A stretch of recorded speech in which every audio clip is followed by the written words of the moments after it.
Chapter 9. Exercise is good for you. Supper that night was excellent. Afterwards, Jim felt brave enough to take a cup of coffee into the garden. He stood admiring the autumn stars and the planets in their gold and twinkling red.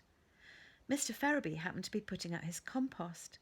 He bid Jim good evening without mentioning the heron, the fish, the conversations Jim's son had seemed to have with the bird, or the surprising way in which the child had dispatched the trout.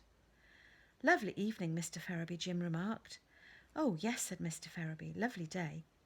"It was," Jim said, and thought to himself, "It actually was. Perhaps I'm getting better." But then another voice inside him, a voice which was also his, but which was controlled by the terrible Yoot, began to hiss insidiously in a corner of his mind. "Silly, weak man, skulking at home, letting your little child use extreme violence against innocent fish. And why weren't you at work, earning your living and providing for your family?" "Well," said Mr. Ferriby, "good night then." "Good night, Mr. Ferriby. Good night." Jim trailed off.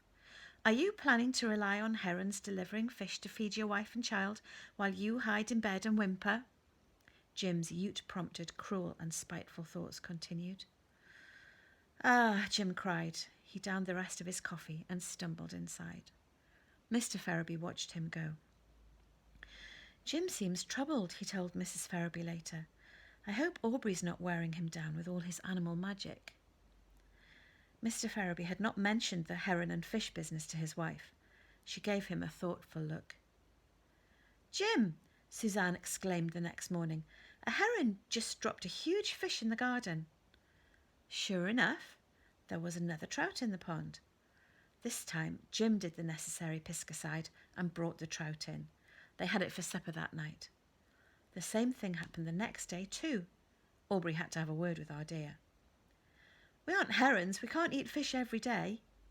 "You would if you were smart," the heron said loftily. "Or if you wanted to be smart.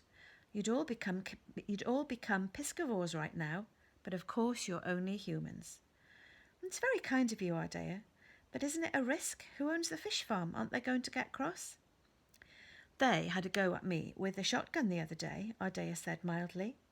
"Something must have upset them. I can't imagine what.